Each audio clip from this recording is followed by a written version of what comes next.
এক কবরস্থানে পাশ দিয়ে যাচ্ছেন, কবরওয়ালাকে সালাম দিলেন আর বললেন, কবরওয়ালা তুমি কেমন আছো তা তো আমি জানি না, তোমার এই ক্ষমতাও নাই যে তুমি জানাবা যে তুমি কোন অবস্থায় আছো, তবে আমি জানাতে পারি তুমি যা পৃথিবীতে রেখে গেছিলে তাদের একটা খবর আমি তোমারে শুনাইতে পারি, যদি আল্লাহ তোমারে শুনায়। তোমার আমি কিছুই জানলাম না, কিন্তু তুমি চলে যাওয়ার পর অবস্থাটা কি হয়েছে সেইটা শোনো।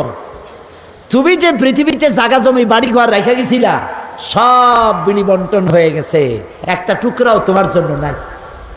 তুমি যে ছেলে মেয়ে রাখছিলা 2-3 দিন কান্দার পরে সবাই তোমাকে ভুলে গেছে। তুমি যে স্ত্রী রেখে গেছিলা সুন্দরী, পরমা সুন্দরী স্ত্রী, সেটা আরেকজনের সাথে বিয়ে হয়ে গেছে। কি রূঢ় বাস্তব! ইল্লা লাহবুন ওয়া লাইবুন, এই পৃথিবী একটা খেল তামাশা, একটা মোহ, আর কিচ্ছু না।